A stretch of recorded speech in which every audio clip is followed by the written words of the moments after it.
আর আল্লাহ রাব্বুল আলামিন আমাদেরকে তৌফিক দান করেন। আল্লাহ তাআলা বলছেন প্রত্যেকটা জনগোষ্ঠী থেকে কিছু সংখ্যক মানুষ জ্ঞান অর্জনের জন্য বাইরে বেরিয়ে যেতে হবে, ফিরে এসে লোকালয়ের মানুষদেরকে বুঝাতে হবে লাআল্লাহুম ইয়াহযারুন, যাতে তারা সতর্ক হতে পারে। সেই তিরমিজির হাদিস, সেই হাদিসে রাসূলুল্লাহ সাল্লাল্লাহু আলাইহি ওয়াসাল্লাম বলছেন, তোমাদের মধ্যে কেউ যদি অন্যায় কাজ দেখে, ক্ষমতা থাকলে হাত দিয়ে বাধা দিবে, বাই ফোর্স বাধা দিবে। পরিস্থিতি যদি তার অনুকূলে না থাকে এমন করার, তাহলে মুখে বলবে যে কাজটা ঠিক হচ্ছে না। মুখে কথা বললেও যদি ফাসাদ ফিতনার ভয় থাকে, সমস্যা সৃষ্টি হয়, তাহলে অন্তর থেকে পরিবর্তন করার চেষ্টা করবে। অন্য কাউকে ফিট করবে, যে বললে ফিতনা হবে না, অন্য ভাষায় বলবে, ইশারায় বলবে, চেষ্টা করবে সমাজকে পরিবর্তন করার। রাসূল আকরাম সাল্লাল্লাহু আলাইহি ওয়াসাল্লাম বলছেন, অন্তরের দ্বারা পরিবর্তন করার দুর্বল প্রচেষ্টা, এটা ইমানের দুর্বলতার স্তর। আর সহিহ মুসলিমের হাদিসে আছে, কেউ যদি অন্তর থেকে পরিবর্তন করার চেষ্টাও না করে, ওয়ালাইসা মিন ওয়ারাই যালিকা খারদালুম মিনাল ঈমান, তাহলে সেই ব্যক্তির হৃদয়ে রায়ের দানা পরিমাণও ঈমান নেই।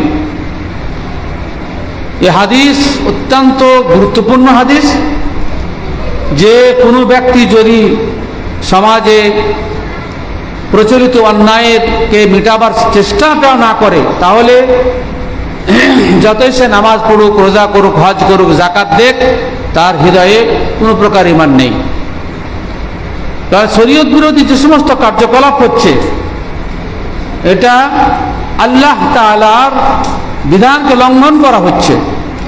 আল্লাহ রাব্বুল আলামিন আমাদেরকে সৃষ্টি করেছেন, আমরা যারা মসজিদে উপস্থিত আছি, আমাদেরকে কতকগুলি স্পষ্ট নিয়ামত দিয়েছেন, যা আমি এক দুই নিঃশ্বাসেই বলতে চাই। প্রথম কথা, আল্লাহ রাব্বুল আলামিন এত পশু প্রাণীর মধ্য থেকে আমাদেরকে তা না করে আমাদেরকে মানুষ করেছেন। মানুষের মধ্যে নারীরা বেশিরভাগ নির্যাতিতা, পুরুষের দ্বারা অত্যাচারিতা। আল্লাহ রাব্বুল আলামিন আমাদেরকে সেই ক্যাটাগরি না করে আমাদেরকে পুরুষ করেছেন।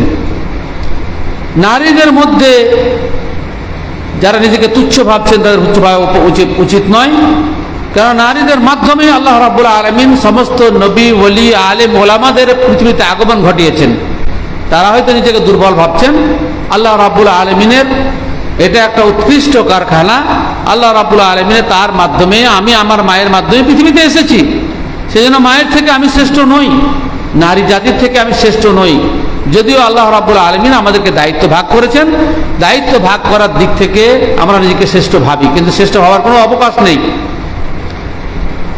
আল্লাহ রাব্বুল আলামিন অসংখ্য মানুষ যারা নিজের হাতে তৈরি মূর্তির সামনে নিজের সব কিছু খুলে বলছে, সেসব থেকে মুক্ত করে আল্লাহ রাব্বুল আলামিন আমাদেরকে মুসলিম করেছেন। এটা আল্লাহ তাআলার নিয়ামত। আলহামদুলিল্লাহিল্লাযী হাদানা লিহাযা ওয়ালাউলা নাহতাদিয়া লাউলা আন হাদানাল্লাহ, ওমা কুন্না লিনাহতাদিয়া লাউলা আন হাদানাল্লাহ। আল্লাহ তাআলা রাসূল প্রশংসা, যে আল্লাহ তাআলা এর জন্য আমাদেরকে হিদায়াত দিয়েছেন, সুপথ দেখিয়েছেন। আল্লাহ ইচ্ছা না হলে আমরা হিদায়াত পেতাম না। সেজন্য আমরা আল্লাহর শুকরিয়া আদা করি যে আমাদের এই এত বড় একটা নিয়ামত। লাকাদ মান্নাল্লাহু আলাল মুমিনিনা ইয বাআসা ফীহিম মিন আনফুসিহিম রাজুলান মিন আনফুসিহিম ইয়াতলুনা আলাইহিম আয়াতিহি ওয়া ইউযাক্কিহিম ওয়া ইউআল্লিমুল কিতাবা ওয়াল হিকমা ওয়া ইন কানু মিন ক্বাবলু লাফি যালালিম মুবিন। আমাদের মধ্যে থেকে একজন নবীকে পাঠিয়েছেন, যিনি মানুষকে সঠিক পথ দিয়ে আমাদেরকে আল্লাহ রাব্বুল আলামিন হিদায়াত দান করেছেন। মুসলমানদের মধ্যে ভ্রান্তির শেষ নাই। শয়তান এসে আল্লাহ তাআলার কাছে যেমন ভাবে প্রতিশ্রুতি দিয়েছিল, লা আকাদুন্নাকা সিরাতাকাল মুস্তাকিম, সিরাতে মুস্তাকিমে যারা চলবে তাদের পিছনে আমি সময় ব্যয় করব।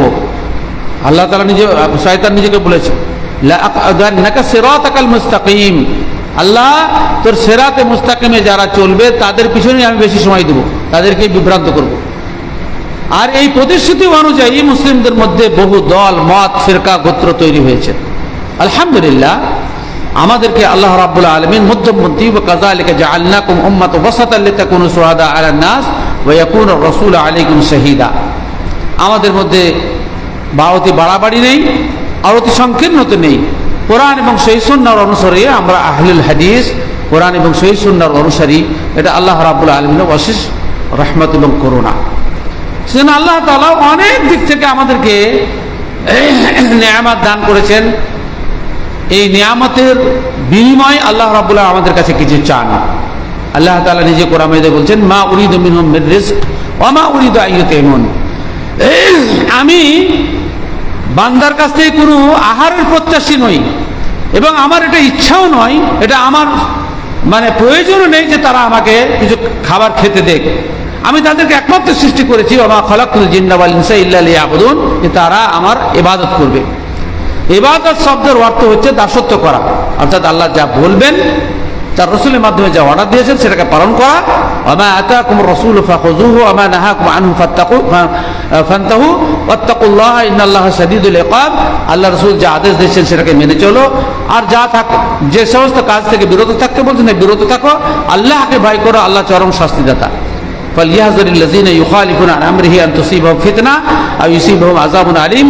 যারা রাসূল সাল্লাল্লাহু আলাইহি ওয়াসাল্লামের নীতি আদর্শের বিরোধিতা করে, তারা হয় ফিতনায় পড়বে, কিংবা আল্লাহ রাব্বুল আলামিন তাদেরকে যন্ত্রণাদায়ক শাস্তি দেবেন। শাস্তি আল্লাহ রাব্বুল আলামিন চার ভাবে দেন, তার মধ্যে একটা শাস্তি হচ্ছে আপোষে দ্বন্দ্ব লাগানো। উম্মতে মুসলিমা বুঝতে পারছে না যে আমাদের মধ্যে এত দ্বন্দ্ব কেন, আমরা শরীর সঠিক পথে নেই বলেই দ্বন্দ্ব। আল্লাহ তাআলা নিজে বলছেন, কুল হুয়াল কাদিরু আলা আইয়াবাসা আলাইকুম আযাবান মিন ফাওকিকুম ওয়া মিন তাহতি আরজুলিকুম আও ইয়ালবিসাকুম শিয়া ইউযিকা বা'যাকুম বা'সা বা'য উনসুর কাইফা তুসাররিফুল আয়াতি লাআল্লাহুম ইয়াফকাহুন। সূরা আনামের 65 নম্বর আয়াতে আল্লাহ রাব্বুল আলামিন বলছেন যে আমি চারভাবে শাস্তি দিই, তার অন্যতম শাস্তি হচ্ছে আপোষে দ্বন্দ্ব লাগানো। মানুষের মধ্যে দ্বন্দ্ব লাগানো এটা আল্লাহর কাজ। মানুষ এক অবস্থায় থাকবে না যদি কোরআন এবং সহিহ সুন্নাহকে মেনে না চলে। রাসূল আকরাম সাল্লাল্লাহু আলাইহি ওয়াসাল্লাম বলছেন সহিহ মুসলিমের হাদিসে, আমি আল্লাহর কাছে 3টি দোয়া করলাম, 2টি দিলেন, একটা বললেন না, কবুল করা হবে না। সামগ্রিক বন্যা যাতে না হয়, আল্লাহ তাআলা সেটা কবুল করেছেন। সামগ্রিক দুর্ভিক্ষ যেন আল্লাহ যদি না দেয়, গোটা পৃথিবীতে দুর্ভিক্ষ, আল্লাহ তাআলা সেটা কবুল করেছেন। আমি বললাম আমার উম্মতের মধ্যে তুমি দ্বন্দ্ব লাগাইও না, আল্লাহ বলছেন না, ওটা আমি শাস্তি হিসেবে রেখে দেবো, ওটা কবুল করা যাবে না। আপনি জেনে রাখেন যে বন্যা দুর্ভিক্ষ থেকে দ্বন্দ্ব লাগানোর শাস্তিটা অনেক বেশি কঠিন। আল্লাহ রাব্বুল আলামিন সেজন্য এটাকে দ্বন্দ্ব লাগানোটা আমাদের মধ্যে রেখেছেন। এটা আমাদের কাজ, কোরআন এবং সহিহ সুন্নাহ মোতাবেক না করার জন্য। আবু দাউদের এবং ইবনে মাজার সহিহ হাদিস, রাসূল আকরাম সাল্লাল্লাহু আলাইহি ওয়াসাল্লাম বলছেন, লা তা'মুরুনা বিল মা'রুফ ওয়া লা তানহাউনা 'আনিল মুনকার আও লা ইউসিকান্নাল্লাহু আন ইয়াবাসা আলাইকুম ইকাবাম মিন 'ইনদিহি সুম্মা ইয়াদু ফিয়ারুকুম ফালা ইস্তাজাবু লাকুম। তোমরা ভালো কাজের আদেশ দেবে, মন্দ কাজ থেকে বাধা দিবে, না হলে আল্লাহ নিজের পক্ষ থেকে এমন শাস্তি পাঠাবেন তখন তোমাদের ভালো লোকেরা দোয়া করলে আল্লাহ সে দোয়া কবুল করবেন না। সে শাস্তি আপনাকে বললাম যে চারভাবে আযাব দেন, তার মধ্যে অন্যতম শাস্তি হচ্ছে আপোষে দ্বন্দ্ব লাগানো। সে শাস্তির মধ্যে আমরা এখন ফেসে আছি। মসজিদে মসজিদে দ্বন্দ্ব, মাদ্রাসায় দ্বন্দ্ব, পাড়ায় পাড়ায় দ্বন্দ্ব। একটা গ্রামে প্রয়োজন নেই অপ্রয়োজনীয় মসজিদ তৈরি হয়েছে, খালি দ্বন্দ্ব করে, মাদ্রাসা তৈরি দ্বন্দ্ব করে। হ্যাঁ, কোনো মুসলিম ভাই মুসলিম ভাই তাকায় না, সব ঝঞ্ঝট ঝামেলা লেগে আছে। যাহারাল ফাসাদু ফিল বাররি ওয়াল বাহরি বিমা কাসাবাত আইদিন নাস লিইয়ুযীকাহুম বা'দাল্লাযী আমিলু লাআল্লাহুম ইয়ারজিউন। আল্লাহ রাব্বুল আলামিন বলছেন যে পৃথিবীতে যে সমস্ত ফাসাদ ছড়িয়ে আছে তার একমাত্র কারণ হচ্ছে মানুষের অপকর্ম। মানুষের অপকর্মের কারণে আল্লাহ রাব্বুল আলামিন এর শাস্তি আমাদের কাছে পাঠিয়েছেন। সুতরাং ভালো কাজের আদেশ এবং মন্দ কাজের নির্দেশ এবং মন্দ কাজ থেকে বাধা, এটা আল্লাহ রাব্বুল আলামিন আমাদেরকে উম্মতে মুহাম্মাদিয়া হিসেবে সৃষ্টি করার পিছনে এই কারণটাকে উল্লেখ করেছেন। কুনতুম খায়রা উম্মাতিন উখরিজাত লিন-নাস তা'মুরুনা বিল মা'রুফ ওয়া তানহাউনা আনিল মুনকার ওয়া লাযিকরুল্লাহি আকবার। আল্লাহ রাব্বুল আলামিন বলছেন যে তোমরা তু'মিনুনা বিল্লাহ, আল্লাহ রাব্বুল আলামিন বলছেন যে তোমরা শ্রেষ্ঠ উম্মত, ভালো কাজের আদেশ দেবে, মন্দ কাজ থেকে বাধা দিবে। আল্লাহ রাব্বুল আলামিন বলে এবং ঈমান আনবে, উলাইকা হুমুল মুফলিহুন, এরাই হচ্ছে সফলকাম ব্যক্তি। সুতরাং ভালো কাজের আদেশ, মন্দ কাজ দেওয়া, মন্দ কাজের বাধা দেওয়া, এটা ঈমানের একটা অঙ্গ। আমি কতগুলি দলিল পেশ করলাম আপনারা গুনে রাখেন। সবগুলির দায়িত্ব একটাই যে কোনো মানুষ যতই ভালো ইবাদত করুক না কেন, সে যদি মন্দ কাজকে পরিবর্তন করার জন্য অন্তত পক্ষে ক্ষমতা না থাকলে মন থেকে চেষ্টা না করে, তাহলে তার ভিতরে রায়ের দানা পরিমাণও ঈমান নেই। ইমামে একটা জয়ীফ হাদিসটা সনাতন জয়ীফ, কিন্তু আপনাকে যে সমস্ত কোরআনের আয়াত দলিল দিলাম এবং সেই মুসলিম হাদিস ছিলাম তার ভিত্তিতে হাদিস সহিহ। রাসূল আকরাম সাল্লাল্লাহু আলাইহি ওয়াসাল্লাম বলছেন যে কিয়ামতের দিন এক ব্যক্তিকে জান্নাতে যাওয়ার পারমিশন দেওয়া হবে। পিছন থেকে একটা লোক বলবে যে আল্লাহ তুমি ওকে জান্নাতে যাওয়ার পারমিশন দিলে আমার প্রতিবেশী আমি যে সমস্ত অন্যায়ের কারণে আজকে জাহান্নামের অধিকারী হয়েছি ও যদি দুনিয়াতে বাধা দিত তাহলে আমি জাহান্নামে যেতাম না। ওর বিরুদ্ধে আমার এই অভিযোগ। হ্যাঁ, সে লোকটা এই কথাও বলবে, হাদিসের ভাষা হচ্ছে ওয়াল্লাহি মা খানানি ফি আহলি ওয়া মালি, এই লোকটা এত ভালো ছিল আমার পরিবার এবং আমার সম্পদ সম্পর্কে কোনো প্রকার অন্যায় করেনি, কিন্তু একটা অন্যায় করেছে ওয়ালাকিন্নাহু রাআনি আলা মাসিয়াতিন ফালাম ইয়ারহানি, আমাকে অপরাধ করতে দেখেছে বাধা দেয়নি। বনী ইসরায়েল যে 3 প্রকার লোকের আযাবের কথা বলেছেন, কাউকে এক প্রকারকে বাঁদর করে দিয়েছেন আল্লাহ তাআলা অন্যায় কাজ থেকে বাধা না দেওয়ার কারণে। সুতরাং অন্যায় কাজ থেকে বাধা না দেওয়া আল্লাহ তাআলার শাস্তির কারণ। কিন্তু দুর্ভাগ্যের বিষয় আল্লাহ তাআলা খুব কম সংখ্যক মানুষকে এই তৌফিক দান করেন যে সমাজ সংস্কারের জন্য তো সময় দিবে। এতে কয়েকটা ক্ষতি দুনিয়াবি। এক অর্থ সময় খরচ হবে, মূল্যবান সময় খরচ করতে হয় সমাজ সোসাইটির ইসলাম এবং সংশোধনের কাজে, যেটাকে সাধারণ মানুষ ভাবে যে এটা ধান্দাবাজ, পিছনে অবশ্যই কোনো ধান্দা আছে, না হলে এত মূল্যবান সময় খরচ করে এরা কি করে বেড়াচ্ছে।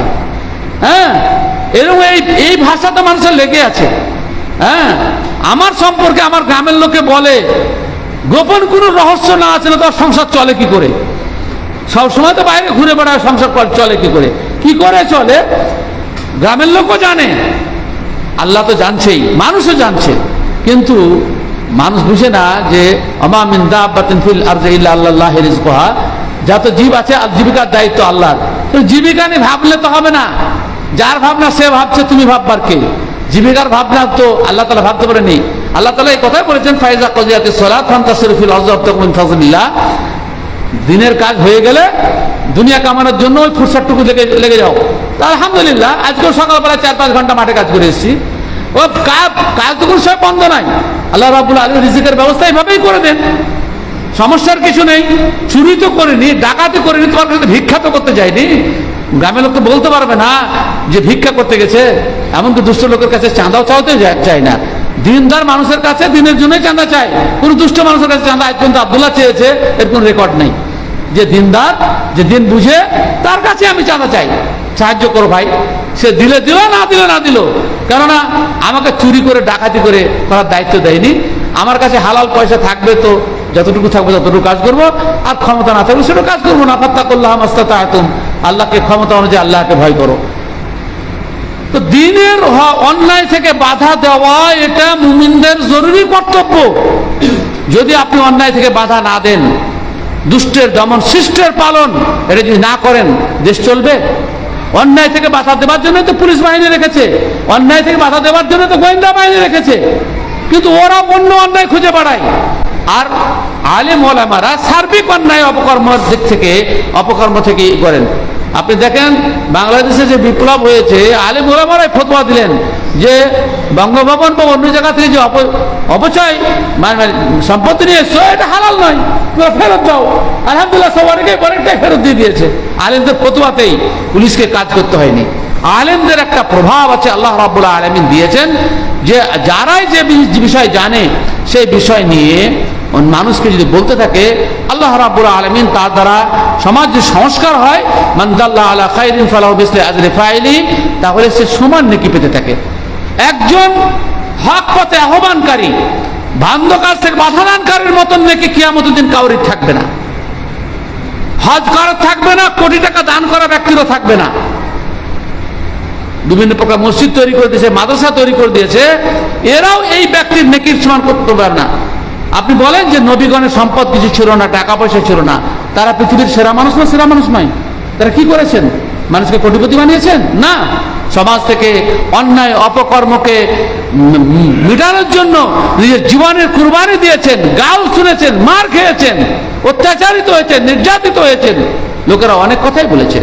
অথচ যারা দাওয়াত ও তাবলীগের কাজ করে, সেটা আলেম মানুষ হন কিংবা সাধারণ মানুষ হন, এরা সবচাইতে সমাজের কল্যাণকামী। এটা মানুষ বুঝতেই পারছে না যে এরা সমাজের কি করে কল্যাণ করছে। আপনার ছেলেকে আপনি ফেরাতে পারবেন না, আপনার ছেলেকে অন্যায় পথ থেকে আপনি ফেরাতে পারছেন না, আপনি সংগঠনের সাথে যুক্ত করে দেন, আপনার ছেলে ফেরেশতা হয়ে যাবে ইনশাআল্লাহ। এটাই সব থেকে বড় বিষয়, যে এটা এমন একটা কারখানা যে দুষ্ট লোক এসে সে ভালো হয়ে যাচ্ছে। আপনি কোনো প্রকার কোনো তদবির, আপনার দোয়া ঝাড়ফুঁক কিছুতে কাজ আসছে না, কিন্তু কোরআন এবং সেই সুন্নাহর সংশোধনের পথে আপনি দিয়ে দেন, আপনার ছেলে যুক্ত করে দেন। আপনার ছেলে, যে ছেলে আপনাকে মারতো, গাল দিত, পিটত, সে আপনার 1 নম্বর সেবক। সে বলবে যে কিচ্ছু চাই না, মা বাপের সন্তুষ্টি চাই, এটা আমার পৃথিবীর সব থেকে বড় নিয়ামত, অন্যান্য সন্তানের মতো নয়। সেজন্য হক পথে দাওয়াত যারা দিচ্ছে তাদেরকে ঘৃণা করবেন না, তাদেরকে সহযোগিতা করবেন। তাদেরকে যদি আপনি কোনো প্রকার সহযোগিতা না করতে পারেন তো অন্তত চুপ থাকবেন। রাসূল কারীম সাল্লাল্লাহু আলাইহি ওয়াসাল্লাম পরিষ্কার ভাষায় বলছেন, মান কানা ইউমিনু বিল্লাহি ওয়াল ইয়াউমিল আখির ফালিয়াকুল খায়রান আও লিয়াসমুত। যে ব্যক্তি আল্লাহ এবং তার রাসূলের প্রতি বিশ্বাস রাখে এবং কিয়ামতে হিসাব দিতে ভয় আছে, সে পেলে ভালো কথা বলবে, না পেলে চুপ থাকবে। আপনার বাধা দেওয়ার কারণে কোনো মানুষ যদি হক পথে না আসতে পায়, তাহলে আপনাকে সব গুনাহ আপনার ঘাড়ে চাপবে। আমান আযলামু মিম্মান কাতামা শাহাদাতান ইনদাহু। ওই ব্যক্তির থেকে জালেম, পাপী কে হতে পারে যে ব্যক্তি কোন প্রকৃত সাক্ষ্যকে গোপন করে।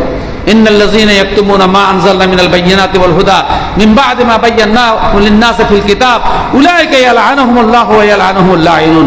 আল্লাহ তাআলা বলছেন যে কিতাব এবং যে কোরআন এবং সহিহ সুন্নাহর বাণী মানুষের কাছে বর্ণনা করার জন্য আমি অবতীর্ণ করেছি, এই কথাটা যদি কেউ কোনো মানুষ প্রচার না করে, গোপন করে রাখে, এরা আল্লাহর পক্ষ থেকে অভিশপ্ত। আল্লাহ অভিশাপ দেওয়ার জন্য, বদদোয়া করার জন্য নির্দিষ্ট কিছু ফেরেশতা রেখেছেন, যারা দিনরাত ওই ব্যবস্থার বিরুদ্ধে বদদোয়া থাকে। আপনার জীবনে চরম অশান্তি, কেন অশান্তি কোনো মানুষ দেয়? মানুষ আপনার শত্রুতা করছে, মানুষ আপনাকে খারাপ দেখছে, মানুষ কেন করছে? আল্লাহ রাব্বুল আলামিন শত্রু তৈরি করে দেন আপনার জন্য। দিনরাত যদি আল্লাহ বদদোয়া করেন, আল্লাহর ফেরেশতা মণ্ডলী বদদোয়া করেন, তাহলে আপনি তো শান্তিতে কোনদিন থাকতে পারেন না। ওয়ামান আরাযা আন যিকরি ফাইন্না লাহু মাঈশাতান যানকা ওয়া নাহশুরুহু ইয়াওমাল কিয়ামাতি আমা ক্বালা রাব্বি লিমা হাসারতানি আমা ওয়া কাদ কুনতু বাসীরা ক্বালা কাযালিকা আতাতকা আয়াতি ফানাসিতাহা ওয়া কাযালিকা ইয়াওমা তুনসা। আল্লাহ তাআলা বলছেন, যে ব্যক্তি আমার জিকিরকে, আমার দলিলকে, আমার প্রামাণ্য কথাগুলিকে উপেক্ষা করবে, অস্বীকার নয়, উপেক্ষা করা, গুরুত্ব দেয় না। আল্লাহ বুদ্ধি দিয়েছে, মেধা দিয়েছে, সুযোগ দিয়েছে, আলেম ওলামা কাছে আছেন, শেখার অনেক কিছু ব্যাপার আছে, কিন্তু কেউ গুরুত্ব দেয় না। আল্লাহ তাআলা বলছেন ফাইন্না লাহু মাঈশাতান যানকা, তার জীবনকে আমি অতিষ্ঠ করে দেব, জীবনে কোনো শান্তি পাবে না। যে সমস্ত লোক টাকা পয়সা বেশি আছে, তাদের শান্তি আছে মনে করছেন? কত অশান্তি, তার কোনো হিসাব নাই। ও টাকা ছাড়া কিচ্ছু বুঝে না। ও জামা ফাওয়া, একত্রিত করে আর ঘুরে রাখে, এদের কোনো শান্তি নাই। রাত 12টা 1টা পর্যন্ত ক্যাশ মিলায়, সকালবেলায় ফজরের নামাজ পড়ে না, শয়তান এসে কানে পেশাব করে দেয়, আর তারপরে না খেয়ে চলে আসে। 1 কাপ চা খেলে দুপুরবেলা এলো, তাও খাওয়ার সময় পেল না, হাঁটতে চলতে খেলে। এই যে কি অশান্তি! কোন মেশিনে আল্লাহ তাআলা যন্ত্র জুড়ে দিয়েছে, কোনো শান্তি নাই। একটা গরিবের মতো শান্তি আছে? কোন শান্তিতে আছে তারা? আল্লাহ রাব্বুল আলামিন বলছেন যে আমার জিকিরকে, আমার কোরআনকে, আমার আয়াতকে উপেক্ষা করলে দুনিয়াতে আমি শান্তিতে রাখবো না, কিয়ামতে অন্ধ করে উঠাবো। সে অভিযোগ করবে, দুনিয়াতে চোখ ছিল, এখন চোখ নেই কেন? আল্লাহ বলে, আমার চোখ থাকতে তো দুনিয়াতে তো আমার বাণীকে দেখোনি, কান থাকতে শুনোনি, তা আমি সেজন্য তোমাকে অন্ধ করে উঠিয়েছি। আল্লাহ রাব্বুল আলামিন এভাবে আমাদেরকে শাস্তি দিবেন। সুতরাং কোরআন এবং সহিহ সুন্নাহর কথা যে সমস্ত লোক প্রচার করছে, তার আপনি বিরোধিতা করছেন। বিরোধিতা কার করছেন? আল্লাহ এবং তার রাসূলের করছেন। বিরোধিতা কোনো আলেমের করছেন না, বিরোধিতা কোনো দায়ীর করছেন না। কোনো দায়ীর আজ পর্যন্ত ক্ষতি হয়েছে সারা পৃথিবীতে আপনি দেখাতে পারবেন না। ডাক্তার জাকির নায়েকের বিরোধিতা করেছে, কি হয়েছে? ডাক্তার জাকির ক্ষতি হয়ে গেছে? কোনো ক্ষতি হয়েছে? সসম্মানে আছেন, দাওয়াতের কাজ নির্বিচারে চলছে। আর যারা বাধা দিয়েছিল, তার মধ্যে হাসিনা সরকার একটা প্রথম, আর তারপরে মোদি, সব ছিন্ন বিচ্ছিন্ন হতে চলেছে। এটা আল্লাহ তাআলার ফয়সালা। আল্লাহ তাআলার ফয়সালা। আপনি আল্লাহর সাথে যুদ্ধে লাগবেন, আল্লাহ রাব্বুল আলামিন তার ব্যবস্থা করবে। আমরা দুর্বল, আমরা কোনো সমস্যা হলে আমাদের হাতে লাঠি নেই, বন্দুক নেই, বল্লভ নেই, জনসংখ্যা নেই, রাস্তায় মিটিং মিছিল ইসলামে নিষিদ্ধ, আমরা তা করতে পারবো না, আমরা স্লোগান হতে পারবো না। আমরা ডাইরেক্ট আল্লাহকে বলবো তোমার কাজ করতে গেছিলাম, অমুকের বাধা, বিচার তোমার হাতে, বিচার তোমার হাতে। এবার আল্লাহর বিচার কিভাবে হয়? আল্লাহর বিচার কিভাবে আপনারা জানেন যে আল্লাহর এমন বিচার যে তিনি শাস্তি দেন এবং তিনি বলছেন ওয়ালা ইয়াখাফু উকবাহা, আমার প্রতি কেউ আক্রমণ করবে, পাল্টা কিছু বলবে, এই ক্ষমতা কোনো মানদার নেই। সুতরাং আমাদেরকে সাবধান হতে হবে, সতর্ক হতে হবে। সমাজ থেকে যে সমস্ত কথাগুলো অন্যায়গুলো হচ্ছে তাকে মেটাবার চেষ্টা করতে হবে।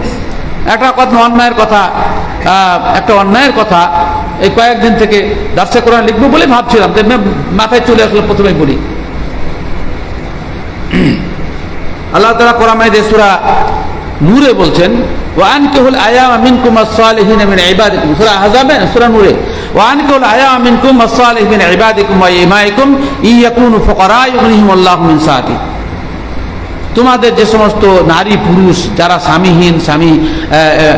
স্বামীহীনা স্ত্রীহীন আছে, যাদের স্বামী মারা গেছে বা স্ত্রী মারা গেছে, বা তোমাদের অধীনস্থ যে সমস্ত যুবকদের স্ত্রী নাই, সালিহিন মিন ইবাদিকুম ওয়া ইমাইকুম, দাস দাসীদের, তাদের বিবাহের ব্যবস্থা করো। তাদের যদি অভাব থাকে আল্লাহ তাদের অভাবকে দূর করে দেবেন। ইয়াকুনু ফুকারা ইউগনিহিমুল্লাহু মিন সাআতি। এই কথা ভাবতে গিয়ে রাবিবা শব্দ চলে এলো ব্রেনে। রাবিবা, 8 প্রকারের মেয়েদেরকে বিবাহ করা হারাম, তার মধ্যে একটা রাবিবা। রাব্বা ইয়ারুব্ব থেকে রাবিবা শব্দ এসছে, মানে একজন পুরুষের লালন পালনে অন্য পুরুষের মেয়ে ওর কাছে আছে। ধরেন একটা মেয়ের স্বামী মারা গেছে, সে দ্বিতীয়বার বিবাহ করেছে, মেয়েটা বিবাহ করেছে অন্য একটা স্বামীকে, তার পূর্বের স্বামীর যে কন্যা সন্তান ছিল সে এই স্বামীর আশ্রয়ে আছে, তো ওকে বিবাহ করা যাবে না। যে স্ত্রীর সাথে তুমি সহবাস করেছো তার পূর্বের স্বামীর মেয়েকেও তুমি বিবাহ করা যাবে না। 8 প্রকার হারামের মধ্যে এটা। তো আল্লাহ তাআলা ভদ্র ভাষা, আমি অবাক, এতদিন চিন্তা করিনি রাবিবা নাম রাখলো কেন, অন্য নাম তো রাখতে হবে।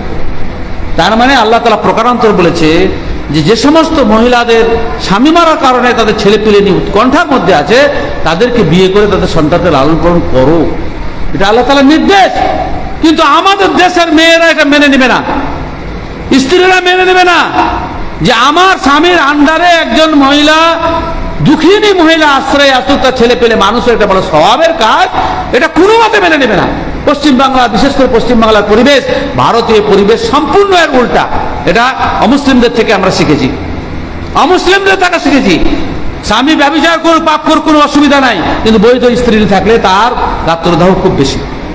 এটা শরীয়তের দৃষ্টিতে চরম অন্যায়। ইসমাইল শহীদ রহমতুল্লাহ আলাই যে সমস্ত আন্দোলনের কথা বলেছেন কিনা বলতে পারবো না, আমি শেষের দিকে একটু শুনছিলাম। ইসমাইল শহীদ রহমতুল্লাহ প্রথম আন্দোলন শুরু করেন মাকে দিয়েই। শাহ আব্দুল গনি রাহিমাহুল্লাহ, ইসমাইল শহীদের আব্বা, যিনি 17 বার যুদ্ধ করে বালাকোটে শিখদের বিরুদ্ধে যুদ্ধ করতে গিয়ে মারা গেছিলেন। এই ইসমাইল শহীদ ভারতের মুসলমানদের উপরে হজ ফরজ ছিল না, হানাফিরা ফতোয়া দিয়েছিল সমুদ্রের সফর, হাদিসে সামুদ্রিক সফরকে খুব কষ্টদায়ক সফর বলে বর্ণনা করা হয়েছে, সেই জন্য হানাফিরা এখানে ফতোয়া দিয়ে রেখেছিল যে কেউ ভারতীয় মুসলমানদের জন্য হজ ফরজ নয়। উনি প্রথম হজের রাস্তা চালু করেন শাহ ইসমাইল শহীদ রহমতুল্লাহ। আর এই বিধবা বিবাহ উনি প্রথম চালু করেন, এর বিরুদ্ধে সংগ্রাম করেন। আর উনার বক্তৃতা গোটা ভারতব্যাপী রাজা রামমোহন রায় আর ঈশ্বরচন্দ্র বিশ্বাস বিদ্যাগর এরা মানে শেষকালে দেখলে যেসব মুসলমান হয়ে যাচ্ছে বিবাহ করতে গিয়ে, শেষকালে ওদের মধ্যে বিবাহ বৈধ ইংরেজ সরকারের কাছে আইন করেন। এটা একটা ইতিহাস, আমরা জানি না, এটা ইসমাইল শহীদের আন্দোলনের ফলে হয়েছিল। ইসমাইল শহীদ মাকে গিয়ে বলছেন, মা আলেম তো করলা, আলেম তো আমাকে করলা, তো আমি দাওয়াত তাবলীগের কাজ করতে পারবো না। কেন? বলে আমি নিজে আমল করতে পারছি না। বলে কি আমল করতে পারছিস না? বলে তো আব্বা আমার অনেক আগে মারা গেছে, আমরা তখন ছোট ছিলাম, কোনো ব্যাপার ছিল না, আমরা এখন স্বয়ং সম্পূর্ণ হয়েছি, আমাদের জন্য তো তোমার কোনো টেনশন নাই, তোমাকে বিয়ে করতে হবে। ইসমাইল শহীদ মাকে বলছেন সরাসরি ডাইরেক্ট, তোমাকে বিয়ে করতে হবে। একটা মহিলার স্বামী মারা যাওয়ার পরে তার জীবনে যে কি কষ্ট আছে তার হিসাব কিতাব নাই। আর বিভিন্ন প্রকার পুরুষের তরফ থেকে সে অত্যাচারিতা হয়, ইসলাম সেজন্য স্পেশালি এদের জন্য আয়াত অবতীর্ণ করেছে। এ ব্যাপারে আলেমদের কোনো বক্তব্যও নাই, কোনো বক্তব্য নয়। ইসমাইল শহীদ বললেন যে তুমি যদি বিয়ে না করো, শরীয়তের একটা মাসলার উপরে আমি আমল করতে না পারার কারণে আমি সমাজে কিচ্ছু কথা বলবো না। মা বলছেন যে আমি মৃত্যুর জন্য প্রহর গুনছি, জীবনে যৌবন বলতে কোনো জিনিস নেই, আর তো আমার বিয়ের কথা বলছি। বলে আমিও জানি যে তোমার সে সময় নেই, কিন্তু বিরোধীদের মুখ আমাকে বন্ধই করতে হবে। মৌলভী সাহেবরা যেদেরকে বলে যে তোমরা নিজে মৌলভী বেটা মাওলানা পরকে বুঝে নিজে বুঝে না, এরকম কথা নিজে যদি আমল না করা পরকে বলা যাবে? যদিও শরীরের তরফ থেকে আপত্তি নাই, আমার যদি ক্ষমতা না থাকে সেজন্য আমি বলতে পারবো না, এটা হয় নাকি? এটা হয় যাকাত ফরজ, এটা বলতে পারবো না আমার উপর যাকাত না ফরজ হলে? হ্যাঁ বলতে পারবো, কিন্তু ক্ষমতা থাকলে অবশ্যই আফসোসের। সেজন্য ইসমাইল শহীদ রহমতুল্লাহ আলাই শেষকালে মাকে রাজি করলেন এবং ফতেহপুর মসজিদে গিয়ে এক বৃদ্ধকে পেলেন, ও মানে কবরে যাওয়ার জন্য মসজিদেই পড়ে থাকে, ওর অবস্থা খারাপ। ওকে গিয়ে বুঝালেন যে আপনাদের দাম্পত্য জীবন শুরু হোক, এটা আমার উদ্দেশ্য নয়, কিন্তু ইসলামের দাওয়াত ও তাবলীগের জন্য এটা অত্যন্ত জরুরি। আপনি বিষয়টি স্পর্শকতাটা বুঝেন। আমি যখনই বিধবা করে সমাজ সংশোধনের কাজ চালাবো, আমাকে প্রথম বলে তোর মার বিয়ে দেওয়া আগে। যেমন কোন মৌলভী সাহেব বলে যে বিধবাদেরকে আশ্রয় দেন, যাদের টাকা পয়সা আছে, যাদের গাড়ি বাড়াচ্ছে, একাধিক বিধবাদের আশ্রয় বলে মৌলভী তুমি করে দেওয়া আগে। আরে মৌলভী করতে পারে না, তার সমস্যা আছে, তার নিজের ঘর নাই, ইনকাম নাই, কোনো কিছু নাই, সে কি করে মেনটেন করবে? তোমার আছে তুমি করো, কিন্তু না। সেজন্য ইসমাইল শহীদ রহমতুল্লাহ আলাই বুঝাতেলেন। হ্যাঁ, উনার সম্পর্কে বলেছিলেন ও বিজলি কা কড়কা থা ইয়া সৌতে হাদি জমি হিন্দ কে জিসনে সারি হিলা দি। সমস্ত জায়গায় বেশ্যাখানাকে উচ্ছেদ করে দিয়েছেন। ইসমাইল শহীদ রহমতুল্লাহ আলাইহির জীবনী মাওলানা দাউদ রাজের বুখারী যিনি ইসায়াতে দ্বীন আজমিরি গেট থেকে যিনি তাকবীরাতুল ইমান শুনছেন, তাতে লম্বা ভূমিকাতে তিনি ইসমাইল রহমতুল্লাহ জীবনে রেখেছেন যে একদিন বেশ্যাখানায় চলে গেলেন। যে সমস্ত আলেমরা বলছেন যে কি ব্যাপার, এই মৌলবীর কোনো কাজ নাই, বেশ্যাখানায় যেছে। বলে এরা আমাদেরকে মুসলিম বাবন নয়, এরা ভুল বুঝে অন্যায় পথে আছে, এদেরকে সংশোধন করতে হবে না। বলে ওইসব জায়গা গেলে দুর্নাম হবে, মৌলবীর কোনো কাজ নাই। আরে মৌলবী কি তুই বেশ্যাখানা কাজ করতে এসেছে নাকি? না বেশ্যাকে সংশোধন করতে যাচ্ছে। হ্যাঁ, খারাপ জায়গায় কোনো জায়গায় কোনো আলেম যদি যায়, তার উদ্দেশ্য যদি থাকে যে আমি অন্যায় যে পথে আছে ওদেরকে বুঝাবো, বলে তার জন্য যায়। হ্যাঁ, সেজন্য ইসমাইল শহীদ বেশ্যাখানায় চলে গেলেন। বেশ্যাখানায় চলে গিয়ে তিনি বলছে বেশ্যাদের সেদিনের বড় দিন, মানে যাই হোক ওদের দৃষ্টিতে ছিলেন উৎসবের দিন। উনি কৌশল করে বললেন যে আমি শুনলাম তোমাদের আজকে উৎসবের দিন, তো আমি এসেছি তোমাদেরকে গান শোনাতে। উৎসবের দিনে তোমাদেরকে গান ভালো লাগবে, সেজন্য গান শোনাতে হবে। সবাই খুশি, গান শুনবো। ইসমাইল শহীদ বললেন আমার গানটা একটু অন্য টাইপের, সেজন্য তোরা অপবিত্র অবস্থায় যদি থাকো তো সকলে গোসল করে এসো, তাহলে গানটা শুনতে আরো ভালো লাগবে। উনি এইখানে ইসমাইল মাওলানা দাউদ রাজ রাহিমাহুল্লাহ এই কবিতাটা লিখেছেন যে दिल से जो बात निकलती है असर रखती है पर नहीं ताकते परवाज मगर रखती है। অন্তর থেকে কোনো কথা উচ্চারিত হলে তার একটা প্রভাব আছে, উড়বার ডানা না থাকলে উড়ার তার শক্তি আছে। একটা মৌলবী বেশ্যাখানায় গেল দাওয়াত তাবলীগের কাজ করতে, কৌশলে বলছেন গান শোনাবো, তারপর বলছেন গোসল করতে হবে। সবাই গোসল করেছে বসে, এটা আল্লাহ তাআলা তাদের হেদায়েত মঞ্জুর করেছিল। সেজন্য ইসমাইল শহীদের মাধ্যমে সব এসে ঘুষে গেল। সূরা নূর জেনা ব্যভিচারের ভয়াবহতা, জাহান্নামে তাদের শাস্তি, এই কথা সূরা নূর তেলাওয়াত করে সূরাতুন আনসালনাহা ওয়া ফারাজনাহা যখন শুরু করলেন, আর ব্যাখ্যা যখন শুরু করলেন, সব হাজার নয়নে কাঁদতে শুরু করলো এবং গোটা বেশ্যাখানায় উচ্ছেদ হয়ে গেল। এবং আল্লাহ রাসূল সাল্লাল্লাহু আলাইহি ওয়াসাল্লামের হাদিস শোনালেন বুখারীর যে আত-তাইবু মিনা যামবি কামাল্লা যামবালা। কোনো ব্যক্তি যদি কোনো মহিলা যদি পাপ থেকে তওবা করে, কোনো মানুষ যদি পাপ থেকে তওবা করে, সে যেন কোনোদিনই পাপ করেনি। সুতরাং তুমি কোনো একটা মেয়েকে, যুবকদেরকে বুঝালেন, তুমি কোনো একটা কুমারীকে মেয়ে বিয়ে করতে পারো, তার জীবনে পাপ থাকতে পারে, কিন্তু এই বেশ্যাখানার মেয়েরা তওবা করে এখন পুত পবিত্র হয়ে গেছে, এদের বিবাহ করা বেশি উত্তম। সকলের বিবাহের ব্যবস্থা করে দিলেন। তুমি তোমার অন্য কোনো নতুন মেয়েকে আসতে পারো, তার পাপ থাকতে পারে, কিন্তু এর পাপ নাই, তওবা করে সে এখন পবিত্র হয়েছে। আর আল্লাহ তাআলা নিজে পরিষ্কার ভাষায় বলছেন ইল্লা মান তাবা ওয়া আমানা ওয়া আমিলা আমালান সালিহান ফাউলাইকা ইউবাদদিলুল্লাহু সাইয়্যাতিহিম হাসানাত ওয়া কানা আল্লাহু গফুরুর রহিমা।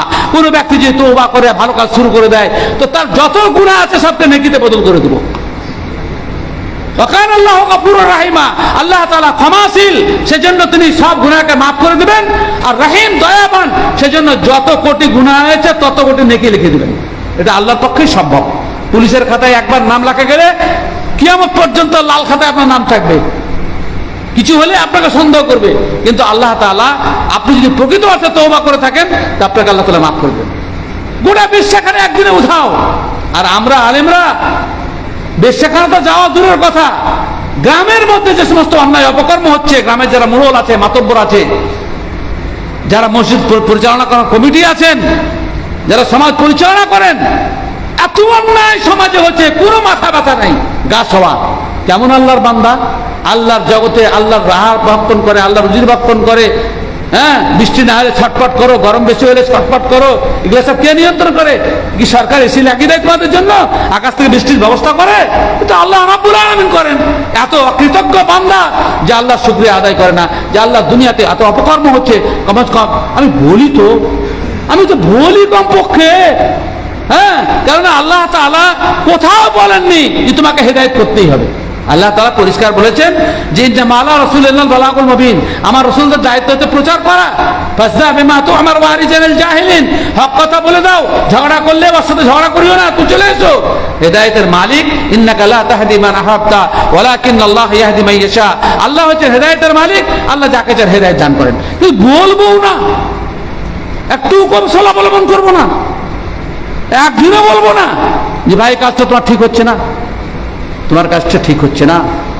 একা একাই বলেন, ভাই বয়স তো হলো, যে কোনো সব মৌত হয়ে যেতে পারে, একটু সতর্ক হই, সাবধান হই। হ্যাঁ, দুটি কাজ হবে। কোরআন মাজিদে আল্লাহ তাআলা বর্ণনা করেছেন হেদায়েতের বাণী, আল্লাহর বাণী পৌঁছালে দুটির মধ্যে একটা লাভ অবশ্যই হাসিল হবে।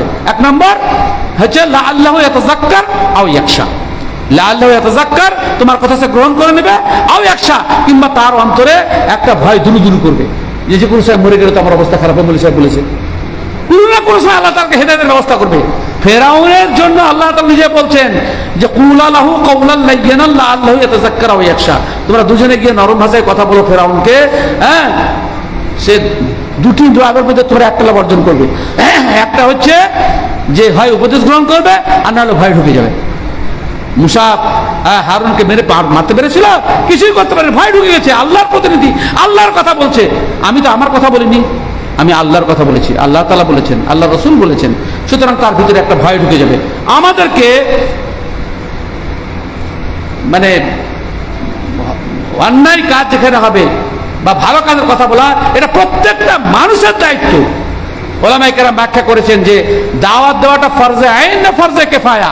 ফরজে আইন মানে প্রতিটি ব্যক্তিকেই করতে হবে না দু চারজন করলেই হবে? যেমন অনেক লোক বলে মৌলবীরা করছে আমরা না করলে হবে না। পরিস্থিতি যখন গম্ভীর হবে, উদাহরণ দিয়েছেন যে একটা জায়গায় মানুষ 10 জনে ডুবছে আর 10 জন লোক পাহাড়ে বসে আছে, তা কি করতে হবে? 10 জনকে নামতে হবে না? হবে না? তো সব তো সমাজের অবস্থা, যে কটা ভালো মানুষ তার থেকে খারাপ মানুষ বেশি, বসে থাকলে হবে? সবাইকে হক কথা বলতে হবে। ব্রাদার ইসলাম, বিশেষ করে যে সমস্ত লোক মসজিদ কমিটির সদস্য আছেন, গ্রামের মোড়ল আছেন, তাদের জন্য খুব ভয়ঙ্কর একটা হাদিস শোনাচ্ছি, সহিহ বুখারীর হাদিস। সময় শেষ হয়ে গেছে, আমি একটা ভয়ঙ্কর হাদিস শোনাচ্ছি। আল্লাহ রাসূল সাল্লাল্লাহু আলাইহি ওয়াসাল্লাম বলেন, মা মিন আবদিন ইস্তারআহু আল্লাহু রাইয়াতান, অন্য হাদিসে আছে কালিলাতান কানাত আও কাসীরাতান, ফালাম ইয়াহুতহা বিনাসিহাতিন ইল্লা লাম ইয়াজিদ রাইহাতাল জান্নাহ। তুই নামাজ পড়লে তো কি হলো?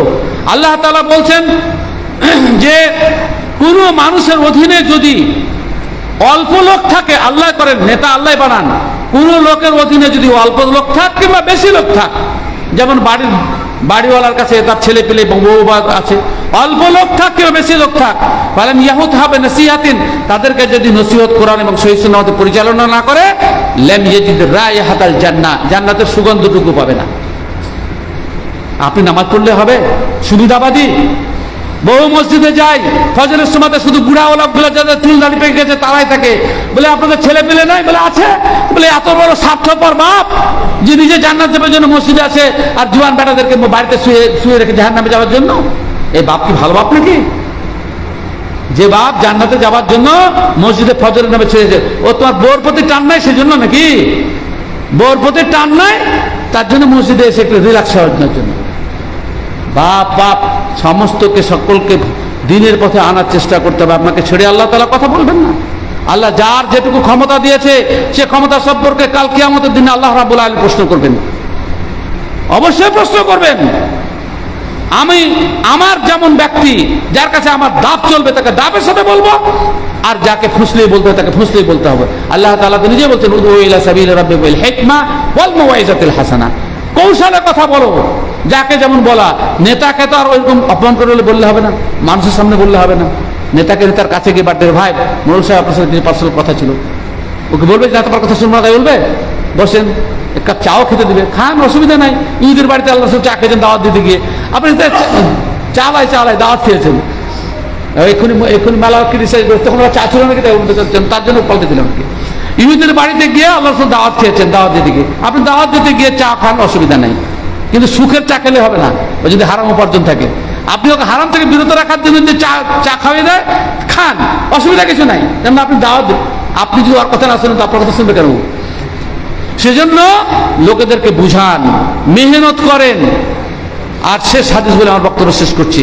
রাসূল আকরাম সাল্লাল্লাহু আলাইহি ওয়াসাল্লাম বলছেন, আদ-দুনিয়া কুল্লুহা মালউনাতুন, ভালো করে শুনেন মুরল মাতব্বর বেনামাজিরা যারা আছে, আদ-দুনিয়া কুল্লুহা মালউনাতুন ওয়া মালউনুন মা ফিহা, দুনিয়ার সব কিছু অভিশপ্ত, আর দুনিয়া পুরোটাই অভিশপ্ত, দুনিয়াতে যা কিছু আছে অভিশপ্ত।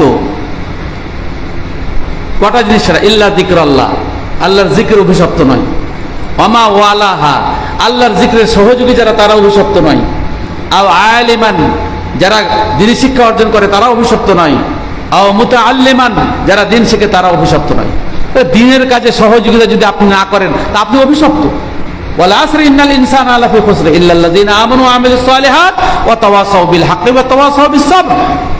এই আয়াতের তাফসীর ইমাম শাফি বলছেন যে গোটা কোরআন আয়াত না করে একটা আয়াত অবতীর্ণ করলে সব গোটা কোরআনের মতো হুকুম হয়ে যেত, সব কথা আল্লাহ তাআলা বলে দিয়েছেন। আমাদের সমাজ সোসাইটিতে জমিয়তে আহলের কাজ করতে গিয়ে অনেক সময় কিছু লোক অহেতুক বাধা প্রদান করার চেষ্টা করে, কি তাদের স্বার্থ আছে? আমরা তো কারোর মুরব্বি চাইনি, ভাইবে তুমি মুরল থাকো, কাজটা তোমার মুরব্বিতেই করতে যাও। আমরা কি বলেছি আমাদেরকে মুরল করো? আমরা কোন সময় বলিনি, আমরা কোনোদিন মুরব্বি চাইও না। আল্লাহকে না করে আমাদের কোন মুরল করুক, আমরা মুরব্বি হতে চাই না। কেন মুরব্বি হওয়া লা তাসালিল ইমারা, সেই মুসলিম আল্লাহ সুবহানাহু বলছেন দায়িত্ব চাইও না, কেননা নিবার সময় খুব মজার, ছাড়বার সময় খুব কঠিন। এই কাজ ভালো জিনিস নয়।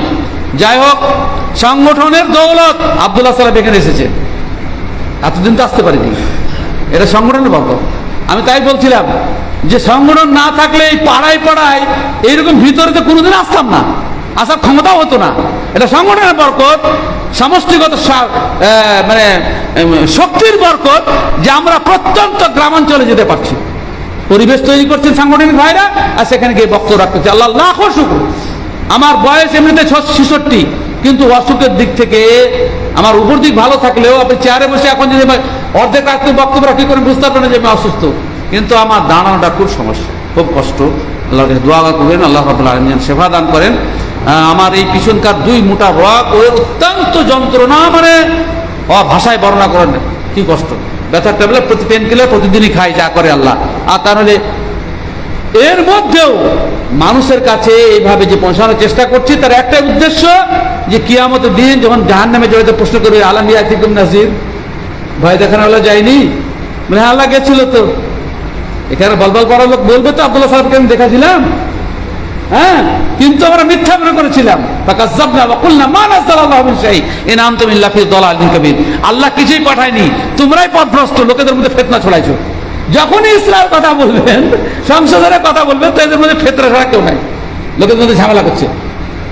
আরে ডাক্তার অপারেশন করতে গেলে কেটে খুঁটে একাকার করে দিচ্ছে, রোগী বাঁচছেও না পর্যন্ত, তো কেউ একবার ডাক্তারকে বলে না যে কিসের লিখে রাখছেন। হ্যাঁ, কেননা ডাক্তারের উদ্দেশ্য তো মেরে ফেলা নয়, সংশোধন করার উদ্দেশ্য।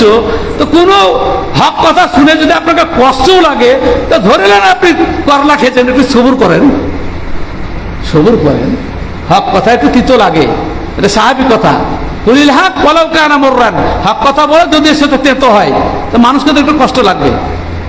আমি একটা কথা বলেই এবার শেষ করছি, 5-7 মিনিট 10 মিনিট হয়ে গেল, এটাই মানে সময় মেনটেন না হওয়ার সময়টা, নামাজ যদি আজকে শেষে পড়তাম তাহলে এই সময়টা খুব ভালো হতো, গ্রামের লোক একমত হয়তো হতেন না।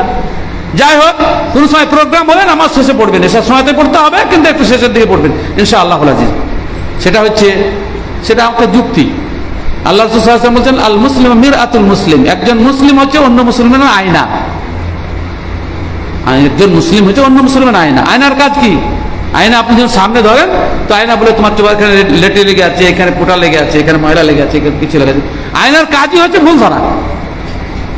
আয়নার কাজই হচ্ছে ভুল ধরা। আপনি সব খারাপগুলো দেখেন আর সংশোধন করেন, আর তারপর আয়নাটা কি করেন? মারেন আছাড়, না ওকে ভালো করে যত্ন করে রাখেন, ছোট ছোট দূরত্ব রাখেন। কেননা আয়না আপনার বন্ধু, আপনার ত্রুটি বিচ্যুতি যা আছে সেগুলোকে সংশোধন করতে। যারা সমাজ সংশোধন করছে তা আপনার বন্ধু হওয়া উচিত আয়নার মতো। আল্লাহ রাসূল নিজে বলছেন, মুসলিম একজন মুসলিম অন্য মুসলিম আয়না স্বরূপ। তা আপনার দোষ ত্রুটিগুলি আপনি বুঝতে পারছেন না, ওলামায়ে কেরাম এসে প্রায় বুঝাচ্ছে, তা আপনি রাগ কেন করছেন? আপনি বন্ধু হিসেবে গ্রহণ করেন। হ্যাঁ, ইমাম ওয়াকি এক কবি বলছেন, কবি বলছেন না,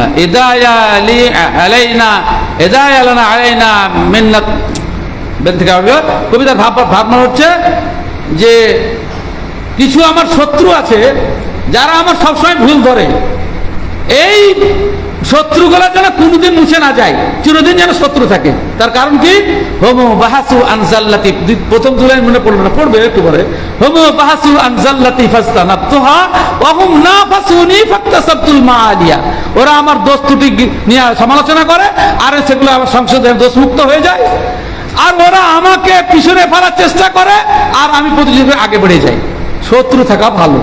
আলেমরা যদি শত্রুতা করে তা আপনার তো সংশোধন হবে, শত্রুকে খারাপ ভাবলে নাই। শত্রু না থাকলে ভুল ধরা পড়বে না কোনো সময়।